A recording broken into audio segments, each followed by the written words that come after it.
are doors that once opened, lead not to rooms, but to nightmares. There are houses that time does not abandon, because something inside is still waiting. On a lonely hill in Kyoto stands a home cursed beyond history. Every night, exactly at 2 a.m., from behind a sealed wall, a staircase of 13 steps appears. Those who climb it never come back. And the thing standing on the 13th step is never who you hope it is. This isn't a story about belief. It's a story about survival, or being called. Chapter 1: The House on the Hill. In 1998, after a series of financial hardships, the Nakamura family, father Kenji, mother Aoi, and their 11-year-old son Akio, moved into an old house on a hill in northern Kyoto. The house was listed at an unusually low price, so low that Kenji asked the agent again and again, "Are you sure there's no problem with it?" The agent simply smiled with a strange, half-joking tone, as if he wanted to warn them but didn't dare to say it outright. "As long as you stay inside during the day, there won't be a problem." That sentence alone made Aoi's skin crawl, but with nowhere else to go, they decided to move in anyway. The house was built in traditional wooden style, its roof tiles faded, its walls stained by decades of weather. From the outside, it didn't look haunted, just old, quiet, and lonely. But the moment they stepped into the back hallway, all three felt something unsettling. The air was unnaturally cold, as if the space were separated from the rest of the house. And there, on one side of the hallway, was a large section of wall completely sealed shut with wooden planks, nailed chaotically across each other like someone had desperately tried to hide something behind it. The neighbors were polite and friendly, until they learned where the Nakamuras moved. Their smiles faded instantly. They exchanged looks and avoided eye contact. No one congratulated them on their new home. Before leaving, an elderly woman grabbed Aoi's wrist suddenly, her voice trembling. "Please, don't go to the back hallway at night. No matter what you hear, don't go there." Aoi tried to ask more, but the woman turned away immediately, like speaking even one more word would invite misfortune. That night, around 1 a.m., everyone slept deeply, except Akio. The boy woke up to a sound. Not rain. Not insects. Not the wind. It was a sharp, dry, rhythmic sound, echoing faintly through the house. Thump, thump, thump. Like footsteps on wooden stairs. Akio sat up, heart pounding. He slipped out of bed and opened the door just a sliver. From there, he had a clear view of the hallway, the one with the sealed wall. Moonlight spilled through the long window and washed the hallway pale. And Akio saw it. At first he thought he was dreaming, but the more he stared, the clearer it became. A staircase railing was slowly appearing from the sealed wall. Faint at first, then sharper, until he could see every detail: the cracks in the wood, the rough grain, the patches of mold, the thick layer of dust that shouldn't be there on something newly formed. Nobody built it. Nobody touched the wall. Yet the staircase was there. And the footsteps, they weren't coming from someone walking up the stairs. They were coming from the top, as if something unseen had walked down to the very last step and stopped there. Akio froze. His throat closed up. His fingers, gripping the door, trembled violently. He couldn't scream. He couldn't move. Then, a cold gust of air swept through the hallway, though every window in the house was shut tight, and the staircase shuddered faintly. As if someone were standing on the last step, looking down. That was enough to break him. Akio slammed his door shut, rushed to bed, and hid under the blanket. His teeth clattered uncontrollably, and he bit his lip hard to stop himself from sobbing out loud, terrified that if he called his parents, they wouldn't believe him. When morning came and sunlight filled the house, Akio crept back to the hallway. The staircase was gone. The wall was sealed, unchanged, silent. Aoi and Kenji asked why Akio's eyes were swollen and why he looked exhausted. Akio only whispered, "I couldn't sleep." He wasn't lying. He knew what he saw. And even worse, he knew it would return tonight. Because the thing on the staircase wasn't done yet. Chapter 2: The 13th Step. The fear from the first night didn't fade, it only hid beneath the surface. Akio tried to convince himself he had imagined the staircase, Maybe he was tired. Maybe he was dreaming. That lie was the only thing keeping him calm. But every time he walked near the back hallway the next day, the sealed wall made his skin crawl. It didn't feel like part of the house. It felt like something waiting. Around noon, while clearing the storage room, Kenji found an old framed photograph tucked behind a pile of boxes. Dust covered the glass, but the image inside was clear enough. A family posing in this very house. Many years ago. A man, a woman, and 2 children. And behind them, the staircase, clearly visible in the back hallway. Aoi froze. But that spot is a wall now. Someone covered it. Kenji frowned but didn't answer. Akio took the photo and quietly counted the steps of the staircase. 1, 2, 3, all the way up to 12. Only 12. But what he saw last night had 13. His heartbeat quickened, but he stayed silent. Something inside him knew that if he spoke, everything would get worse. That night, Akio could not sleep. He lay still, listening. 1 o'clock a.m., nothing. 1:30, nothing. 1:50, the fear was unbearable. And then, exactly when the clock reached 2 a.m., the sound returned. Thump, thump, thump. Akio sat up instantly, shivering. Without wanting to, he walked to the door and cracked it open again. The hallway was the same as last night, bathed in pale moonlight. And then it started. The staircase appeared again. This time it materialized faster, the wood solidifying in front of his eyes. No longer blurry, no longer ghostly. It looked real, too real. Akio counted the steps again. 1, 2, 3, 12. And then, right in front of him, from a darkness that looked deeper than shadow itself, the 13th step slowly emerged. Not rising upward, but stretching into an abyss. Akio's breath caught in his throat. His feet felt nailed to the floor. Then something happened that was worse than the night before. A voice. Not a scream. Not a whisper from far away. But a soft, close-breathing voice, like someone standing right next to him. Just one more step. Akio's blood turned to ice. Someone, or something, was speaking from the top of the staircase. He could feel the presence. He could feel the weight of a gaze pressing down on him even though nothing was visible. He tried to move. He couldn't. He wanted to shout for his parents. He couldn't. Only when the step beneath the phantom presence creaked slightly, as if it was shifting its weight forward, did Akio regain control of his body. He stumbled backward, slammed the door shut, and collapsed into bed, shivering and crying in silence. Minutes, or hours later, he felt a hand on his shoulder. He looked up expecting something monstrous. It was Aoi. Akio, what's wrong? Why do you look so scared? He wanted to tell her everything. But he shook his head.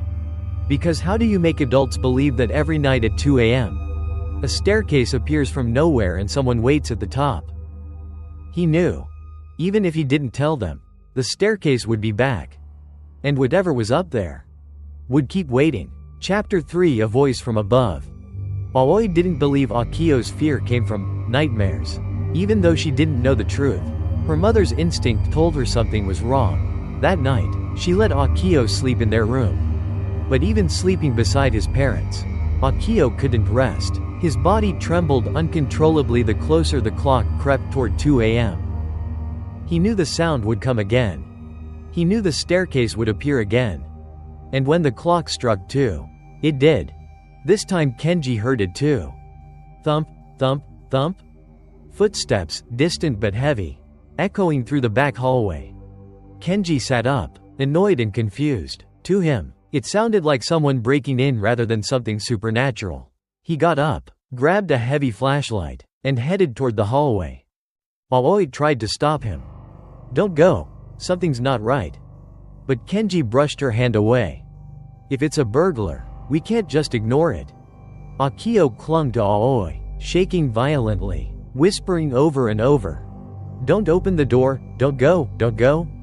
Neither adult understood why a child would be more terrified of the hallway than of a stranger. Kenji reached the hallway and aimed the flashlight at the sealed wall. The footsteps stopped. Silence. He waited, tense. After a few seconds, a faint whisper drifted down from somewhere high above, not inside the house. Not outside, but above. It sounded like a person calling softly, as though they were just one floor above him, except the house had no second floor.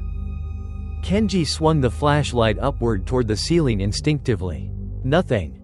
But Aoi and Akio, listening from the bedroom, heard something he didn't. The whisper was only the beginning. Then it spoke again. This time, clear enough to understand.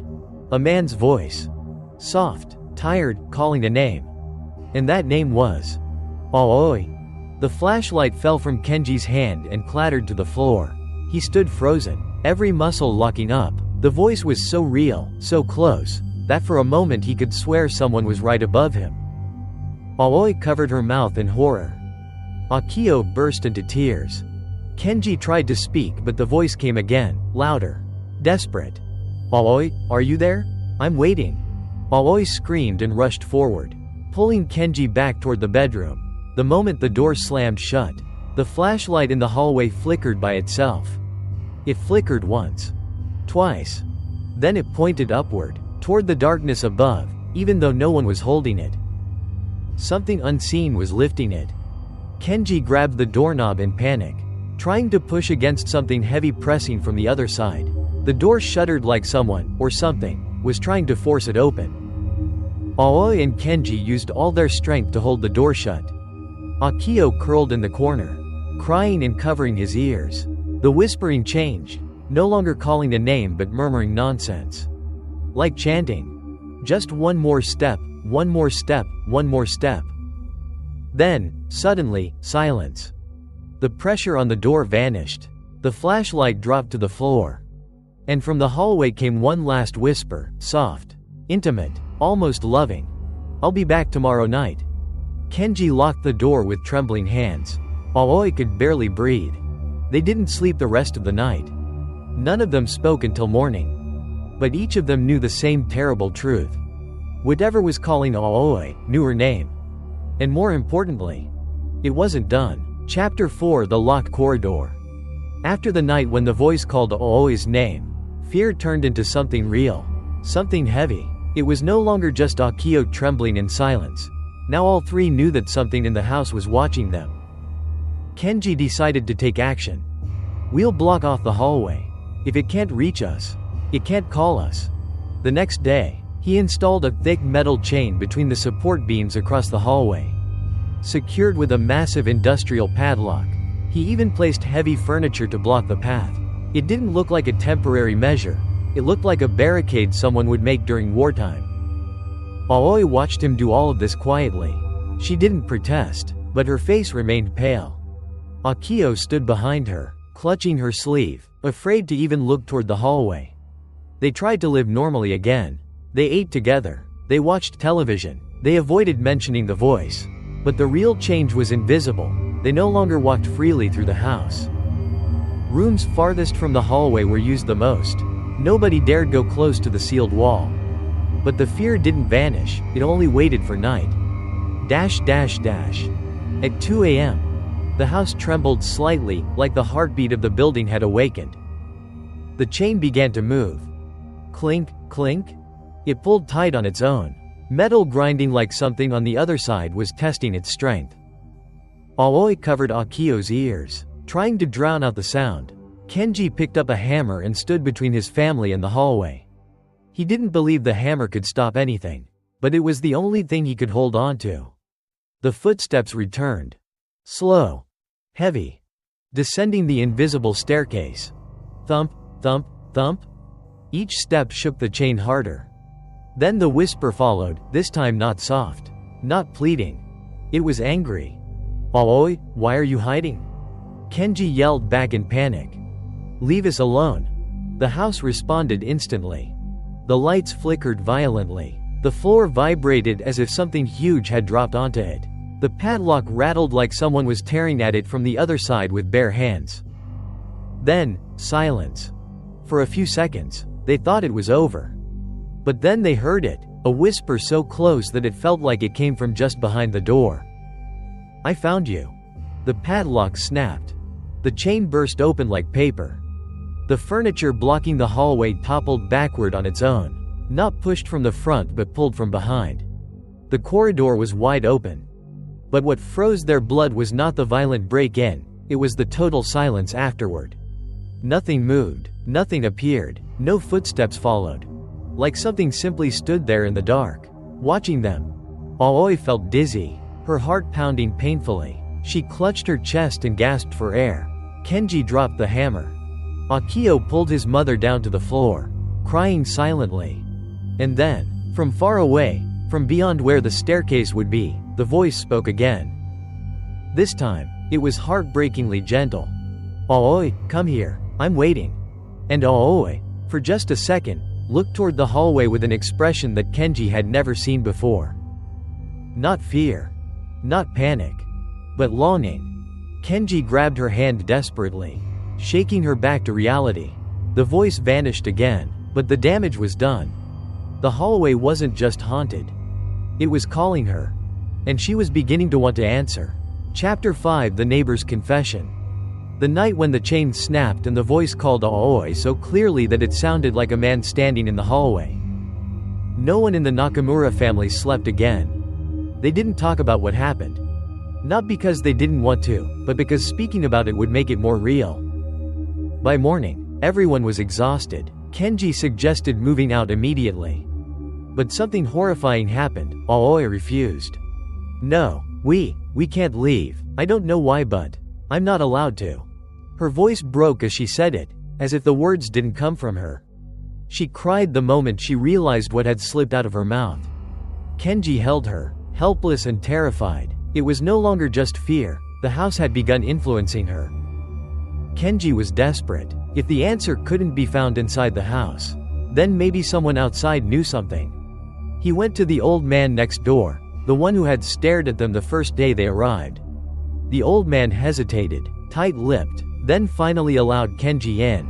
They spoke over tea, though the old man's hands trembled so badly the cup nearly slipped from his fingers the moment Kenji mentioned footsteps and the voice calling Aoi.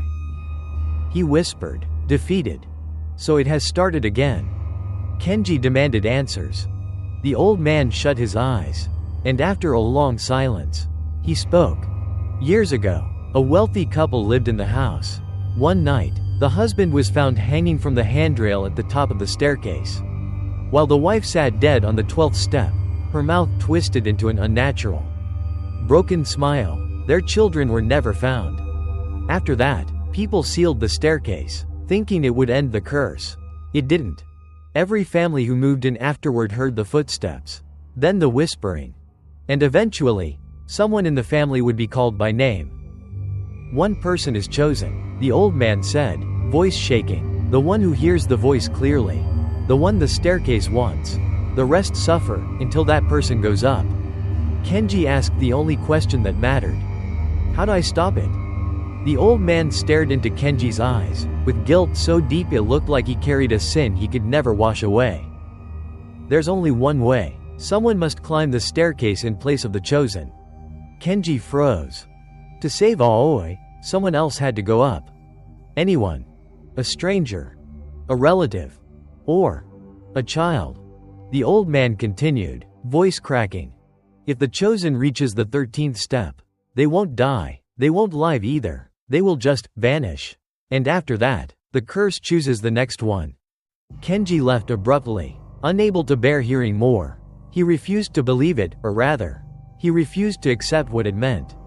But that night, at 2 a.m., when the whole house was lit and reinforced, the voice returned, not faint, not distant, but clear and full of longing. "Aoi, come up, I've waited for you." Kenji held Aoi tightly. Akio clung to her with tiny trembling hands. But Aoi didn't tremble anymore. She didn't cry. She didn't scream. She just stared at the hallway, with a calm expression. She wasn't afraid of the voice anymore. She wanted it. And that was the most terrifying change of all. Chapter 6: The Substitute. Since the night when the voice called for Aoi with longing instead of anger, the atmosphere in the Nakamura house changed completely. The terror was still there, but now there was something worse than fear. Acceptance. Aoi no longer shrank in panic whenever the clock neared 2 a.m.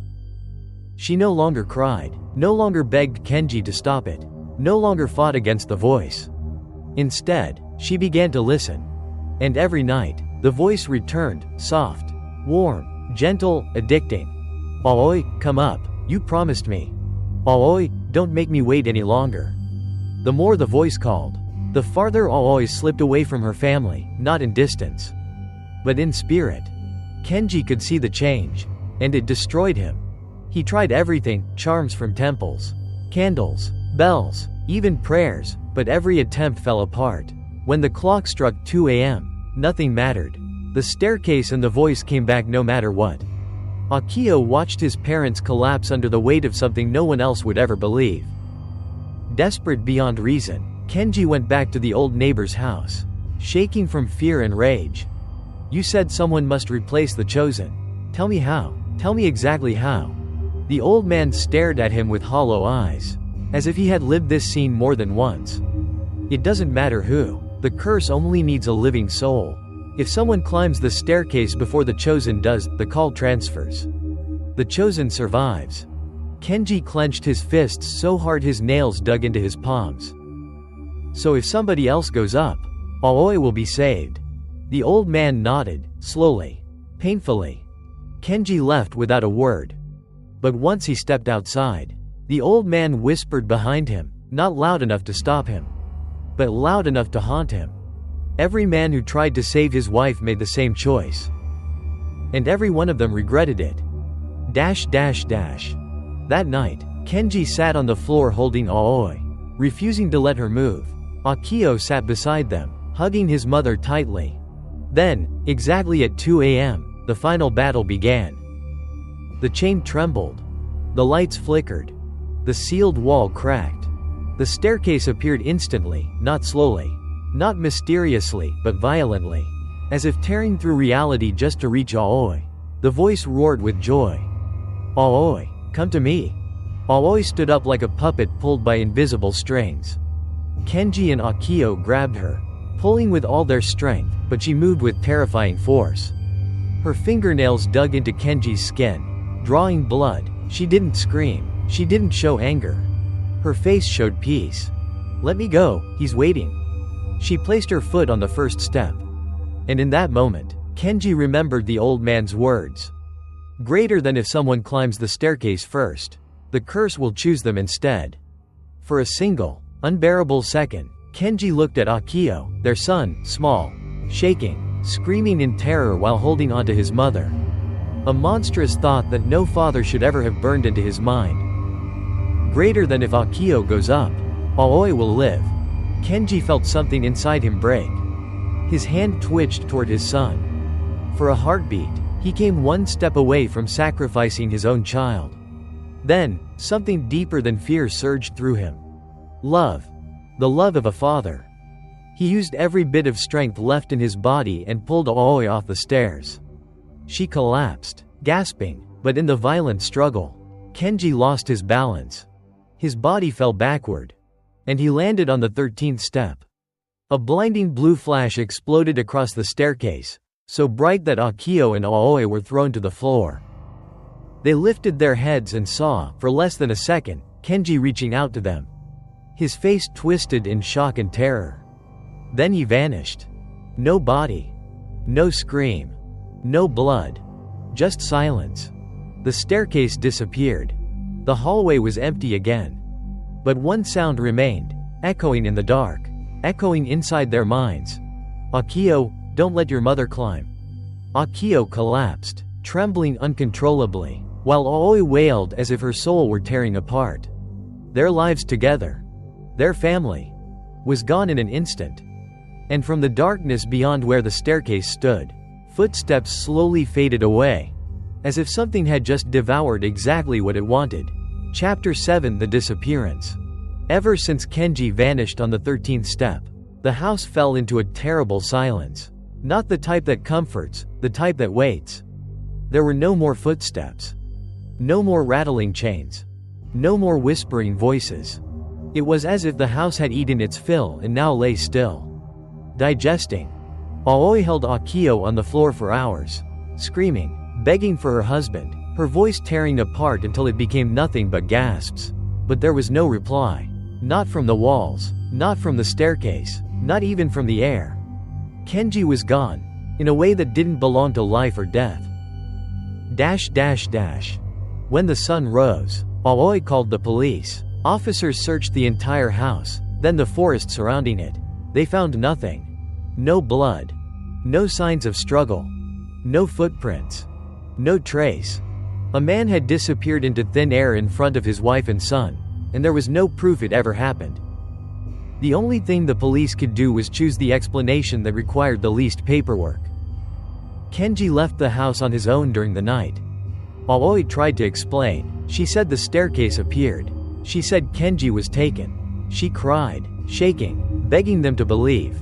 The police stared at her with pity, the kind reserved for someone who has lost their mind. After they left, a different kind of fear took root. Aoi collapsed into bed for days, refusing to eat, refusing to talk, sometimes drifting into half-conscious murmurs, sometimes screaming Kenji's name, sometimes laughing for no reason. Akio became caretaker instead of child. He cooked. He cleaned. He sat beside his mother to stop her from walking toward the hallway at night. But the house wasn't done with them. 3 nights after Kenji disappeared, Akio awakened from a shallow sleep on the sofa. He heard a sound. Drip, drip, drip. Water. He followed it, cautiously, unwillingly, and froze. From the cracks of the sealed hallway wall, thick black water leaked out, streaking down the wood and pooling on the floor. The smell wasn't like mold or rot. It smelled like a corpse. And then, from deep behind the wall, something exhaled. A broken, strained, suffocating breath, not human, not animal. Akio stepped backward, shaking violently. Then the voice came, not a whisper on the wind, not a hallucination. A voice he knew better than anything in the world. His father's voice. Akio, don't let your mother climb. But the voice was wrong, twisted, layered with the sound of bones cracking and flesh tearing, like someone speaking through a throat that wasn't meant to speak anymore. Then he heard scraping, fingers clawing from the other side of the wall. 10 bloody streaks appeared, dragged down as though someone inside was trying to pull themselves out. Akio wanted to scream, but the scream died in his chest. No one told him to hide this from Aoi. Yet he knew instinctively. If his mother heard Kenji's voice again, she would run up the staircase without hesitation. So he stayed silent. He lied when she asked why he was trembling. He lied when she asked why he couldn't sleep. He lied because silence was the only way to keep her alive. That night, Akio clung to Aoi like she was the last anchor left on Earth. She hugged him, confused and terrified. But when she fell asleep, the house whispered to her, not with threats, but with promises. Akio didn't hear the whisper. Yet the moment Aoi opened her eyes, there was a smile on her face. It wasn't happiness. It wasn't relief. It was acceptance. She whispered softly to the darkness, her voice trembling with longing. Kenji, wait for me. I'll come to you soon. And Akio began to understand. Whatever took his father would not stop until it took his mother too. Chapter 8. The calls at 2 a.m. The silence after Kenji's disappearance was unbearable. But it didn't last long. The house wasn't finished, it was only waiting for the next step. Aoi and Akio began sleeping together in the living room with all the lights on. The TV playing loudly. And the hallway barricaded once more. They stacked furniture, shut doors, and avoided being anywhere near the sealed wall. But nothing they did changed the fact that 2 a.m. was coming. And when it came, the nightmare returned, not with footsteps or whispers this time, but with a sound even more chilling. The phone rang. The old landline phone on the table rang sharply through the house, once, twice, 3 times, slow and deliberate, like someone was dialing each number manually. Aoi stared at the clock in horror. 2 a.m. Akio held her arm tightly, begging her not to answer, but Aoi moved toward the phone like she was pulled by a rope. Her shaking hand picked up the receiver. Hello? Silence. Then, breathing. Not calm breathing. Not human breathing. Heavy, labored, wet, like a dying creature gasping for air.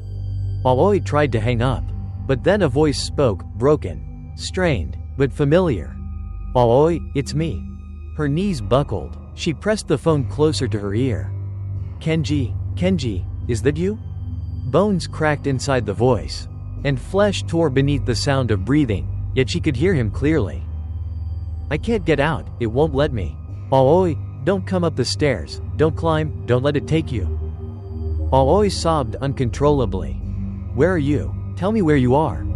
A sound exploded on the line, not static, not screaming, something like a throat being ripped open. The connection cut.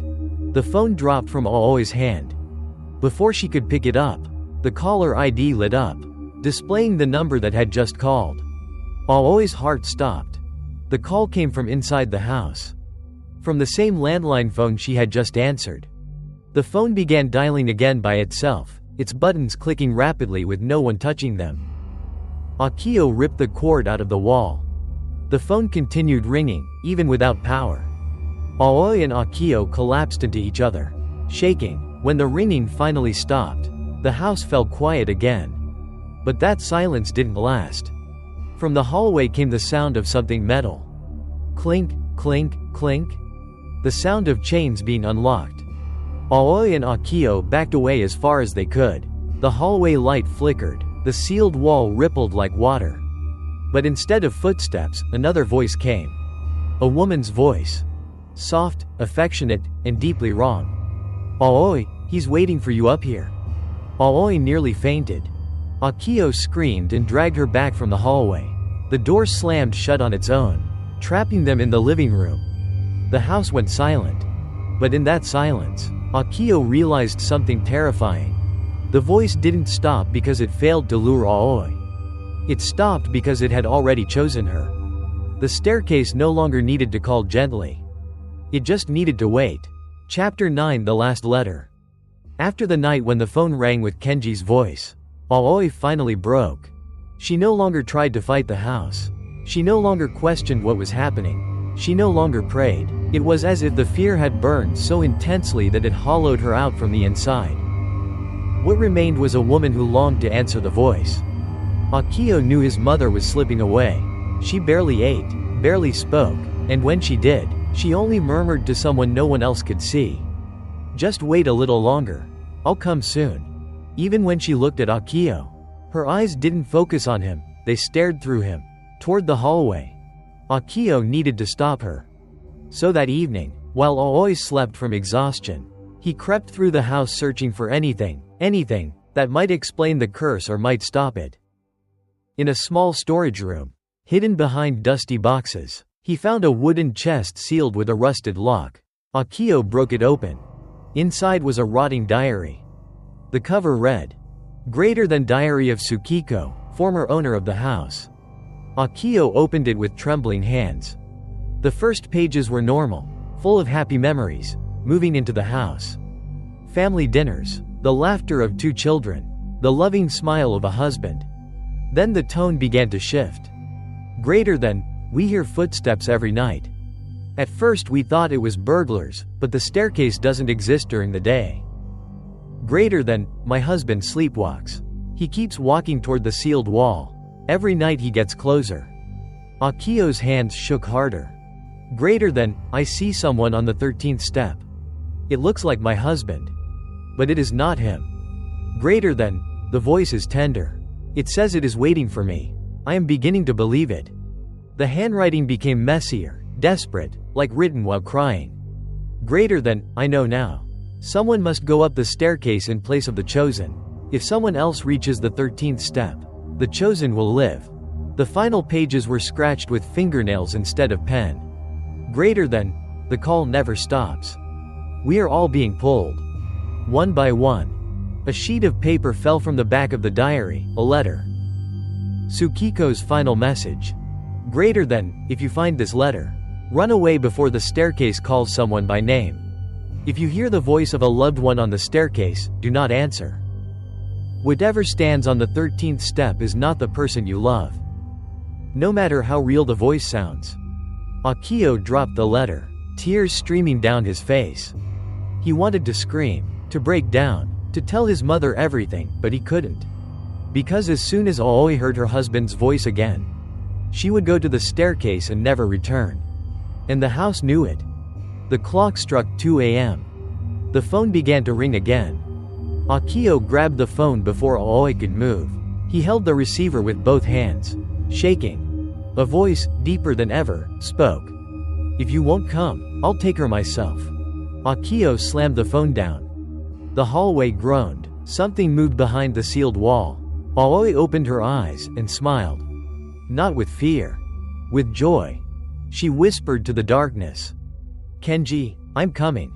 And for the first time, Akio understood. It wasn't Kenji calling her. It never was. Chapter 10: The Shadow Under the Bed. After reading Tsukiko's letter, Akio understood everything, or at least enough to know the truth.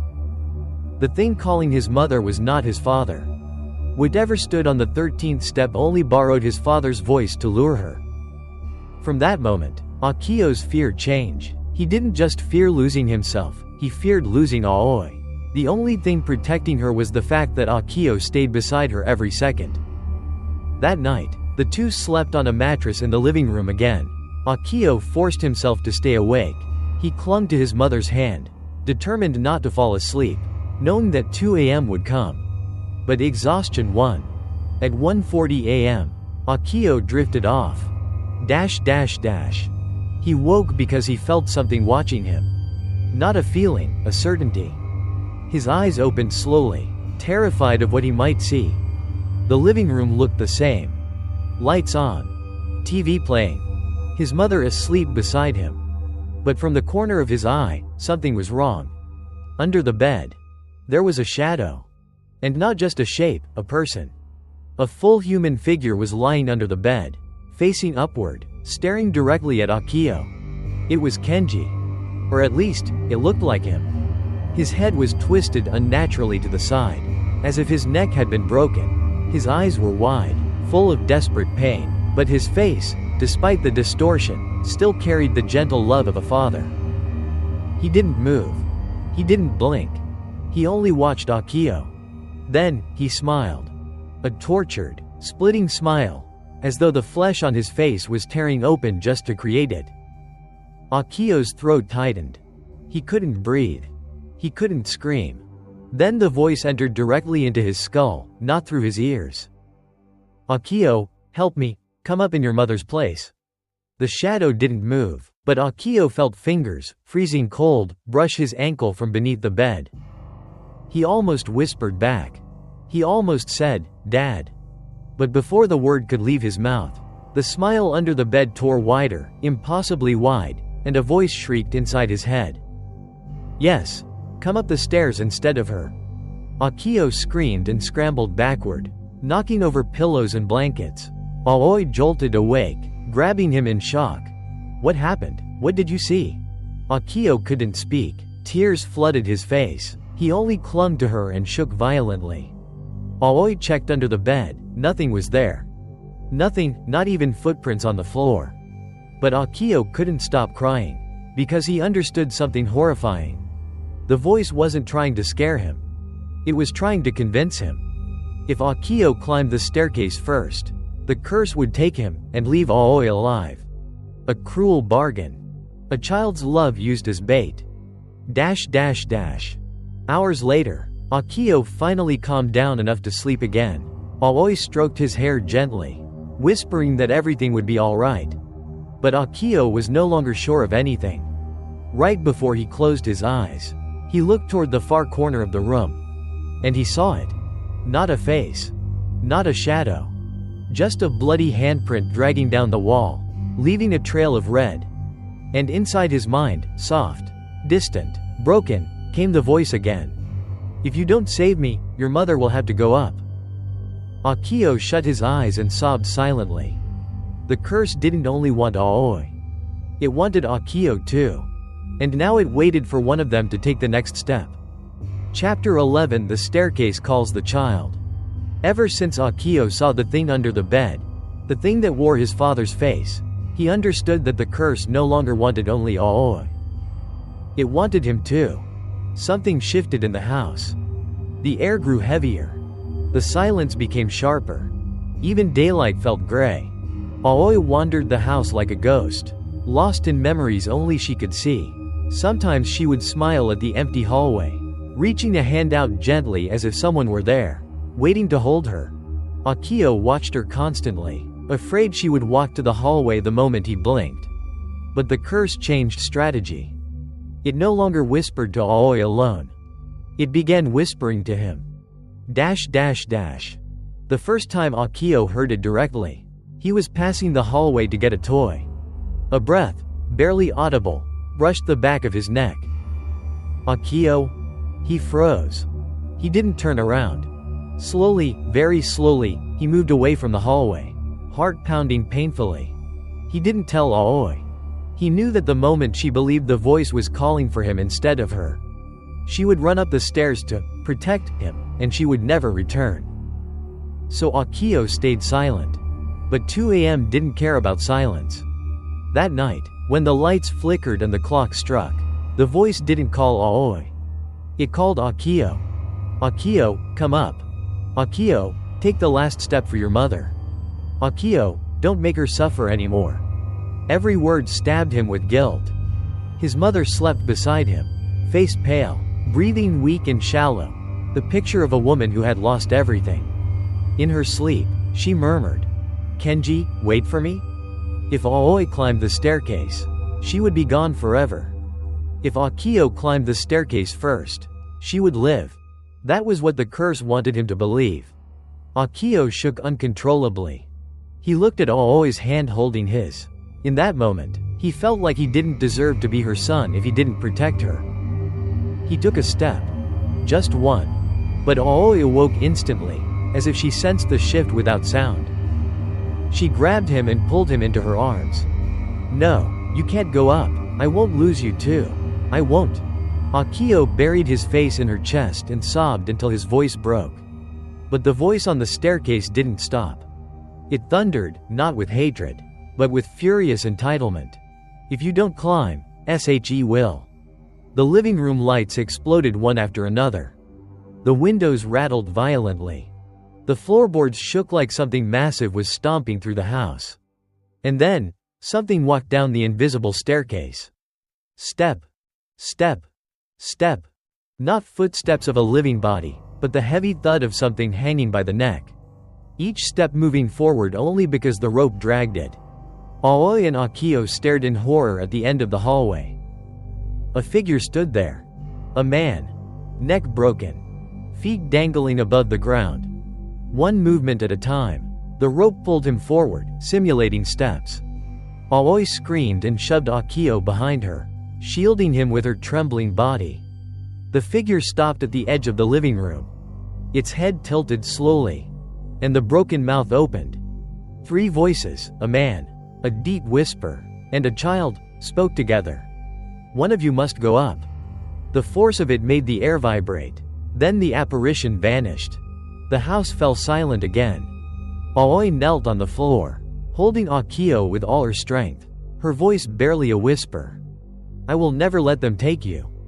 Akio cried harder, because deep down, he knew. If they tried to take Aoi again, he would choose to go up instead. And that was exactly what the curse was waiting for. Chapter 12: The Night of Choice. After the apparition appeared, the hanging man dragged forward by an invisible rope, Aoi and Akio no longer spoke of escaping. They both understood. There was no escaping. The curse wasn't attached to the house. It was attached to them. Aoi stopped eating, her body weakened, her voice cracked, but her eyes were strangely calm, as if she had already accepted her fate. Every night she woke with the same whisper on her lips. "Kenji, I'm coming." Akio didn't sleep anymore. He sat awake every night, waiting for 2 a.m. Waiting to stop her, even though he knew he couldn't stop her forever. His body was exhausted. His eyes burned. He was too young to carry horrors meant for adults, and yet he had no choice. The night it happened, the air felt different, colder, heavier, drowning. The clock hit 1:55 a.m., and Aoi stood up on her own. No trance. No screaming. No dragging by an unseen force. She simply stood, wiped her tears, and smiled. A mother's smile. "Kenji, I can't make you wait anymore." Akio clutched her leg with both arms, sobbing violently. "Please don't go. Mom, please, don't leave me alone." Aoi knelt down, hugging him so tight he could barely breathe. "Akio, you're the best thing that ever happened to me. But Daddy is suffering up there. I have to help him." Her voice was steady, filled with a kind of love that hurt more than any monster could. Akio shook his head, screaming through tears. "That's not Dad. It's lying. Please don't go." But Aoi stood up, and she walked toward the hallway. The lights flickered, the chain rattled, the sealed wall cracked. The staircase didn't slowly appear like before, it erupted outward, ripping the hallway open with a sound like 1,000 bones breaking. A blue glow filled the air. Aoi stepped onto the first stair. Akio ran after her, grabbing her arm. "Please don't go." Aoi turned to him, tears streaming, but she wasn't crying from sadness. She was crying from relief. "Thank you for loving me so much, but I can't stay." She shook his hand off gently and continued climbing. Second step. Third step. Fourth. Akio collapsed on the floor, screaming her name until his throat tore. But when she reached the 12th step, she stopped and looked back. For one moment, something human, something real, returned to her eyes. "Akio, remember that I will always love you." Then she lifted her foot. Akio didn't think. He didn't choose. He simply moved. He sprinted up the stairs, throwing both arms around her waist, dragging her off balance right before she touched the 13th step.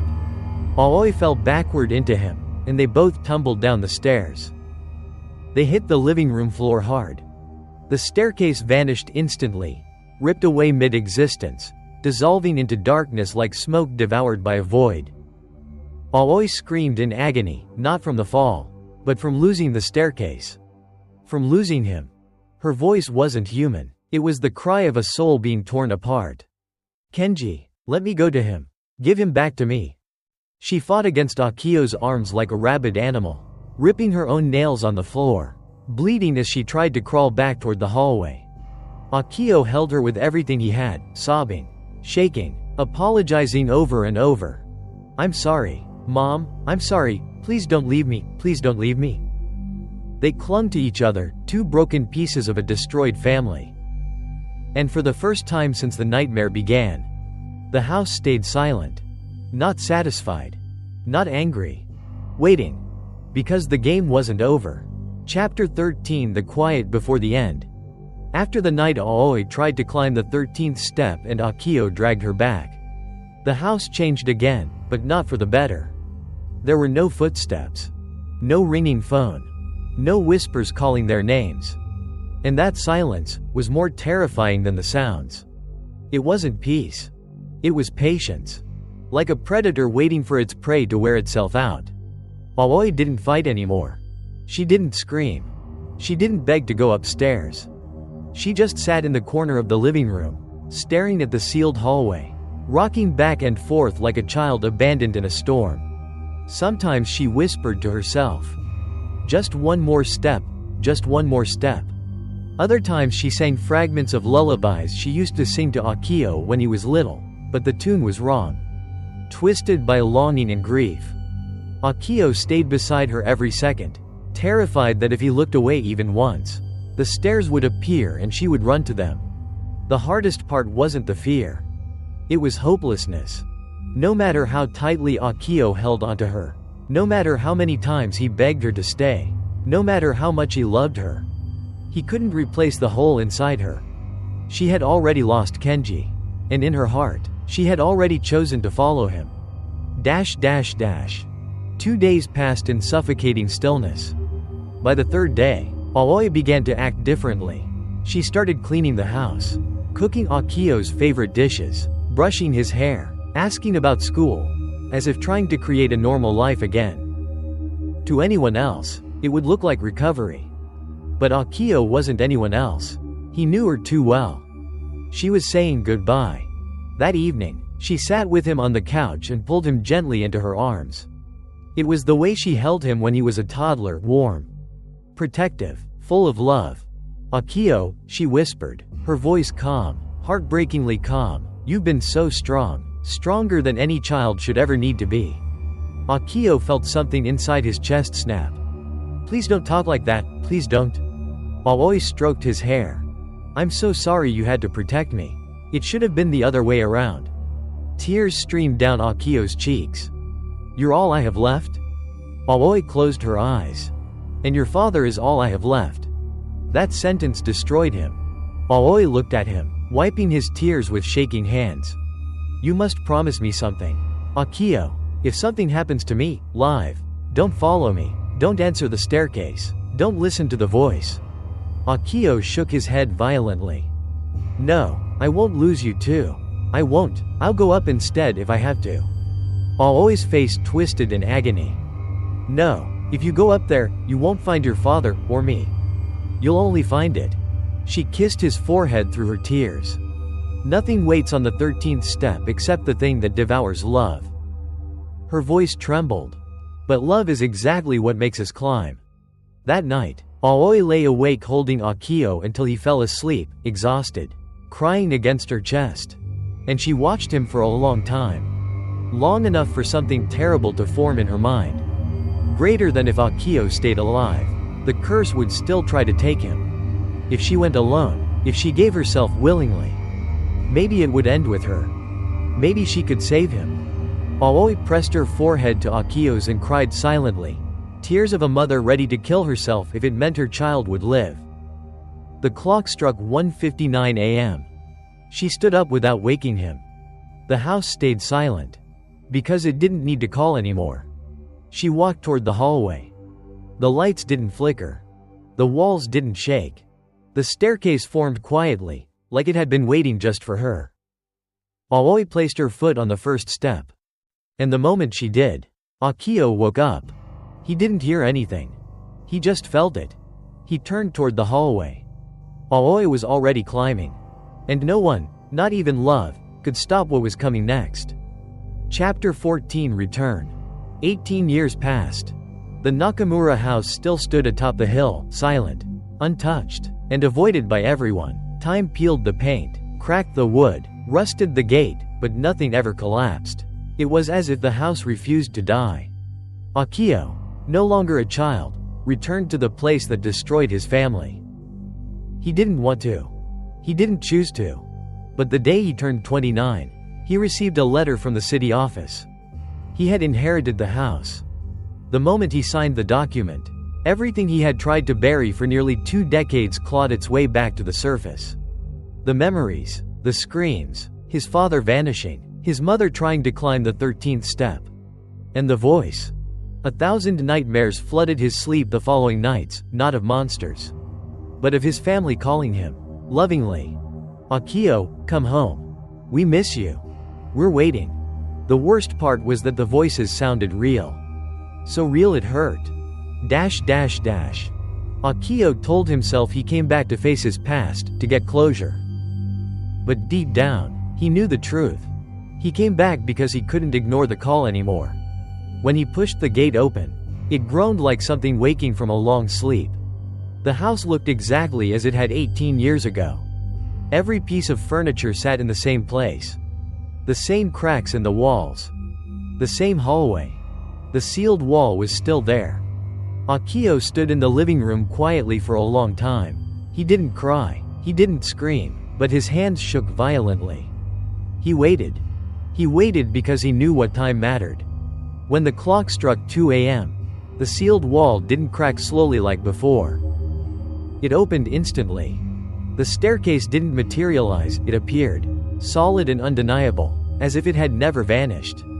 And standing near the top, on the 12th step, Aoi. She looked exactly the same as the night she disappeared. Not older, not change. Her face gentle, her eyes warm, the way she looked before her life fell apart. "Akio," she whispered, "you came home." Behind her stood Kenji, one hand resting on her shoulder. Smiling, proud, loving, like he did when they were whole.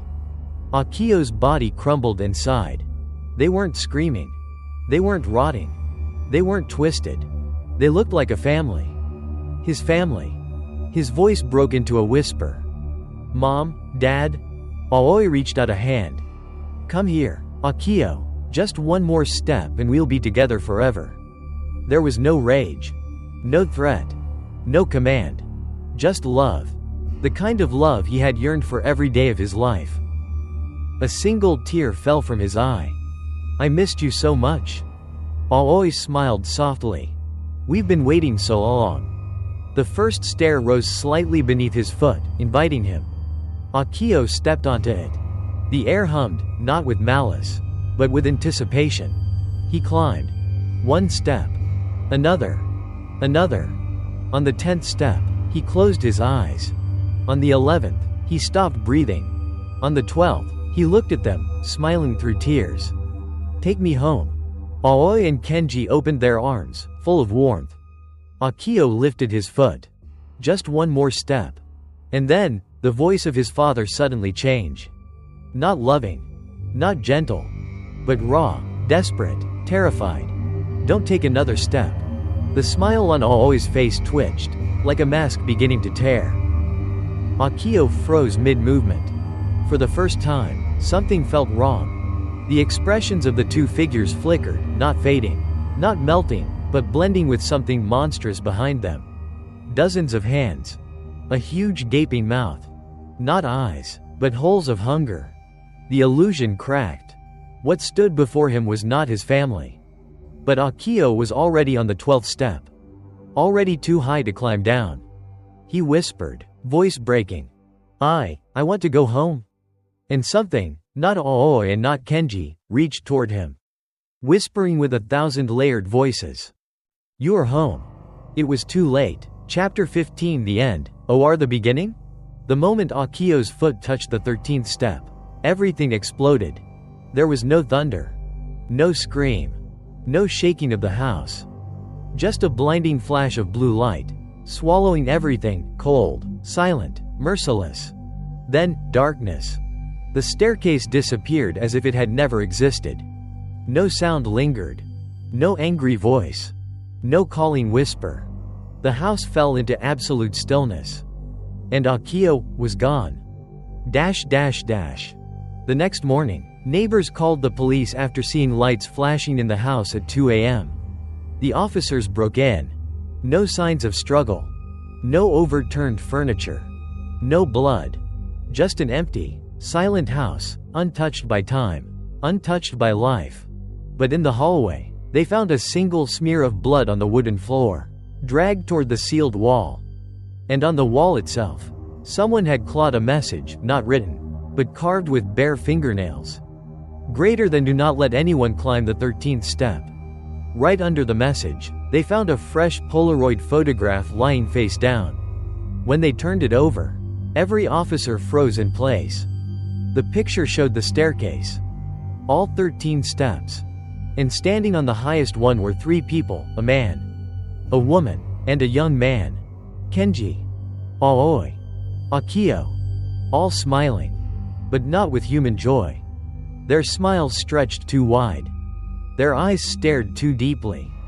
Their posture was too still, as if they were held up by something unseen. Like puppets.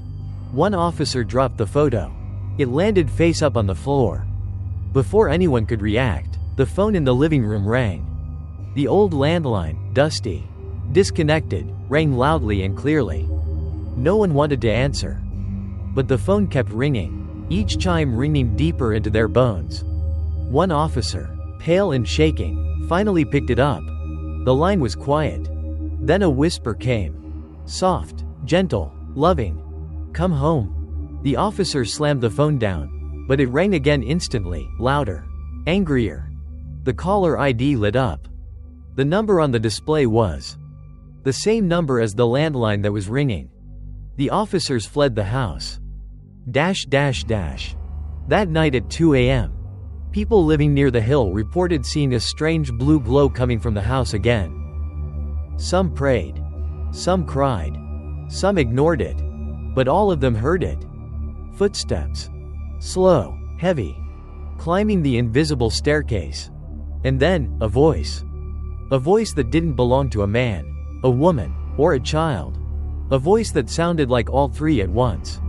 Just one more step. Dash dash dash. To this day, no family has ever lived in the house again. But it still waits. Because the staircase doesn't appear for everyone. Only for those it calls. And once it calls a name, it will wait a lifetime if it has to. Only one step remains. If one night you hear footsteps echoing through your house, if you see a staircase that shouldn't exist in the daylight, if you hear the voice of the person you love most calling your name, remember, do not climb the 13th step. Do not answer. Do not run toward the voice. Because once it chooses you, it will wait for you forever. Like and subscribe to Whispering Dark Tales for more chilling ghost stories.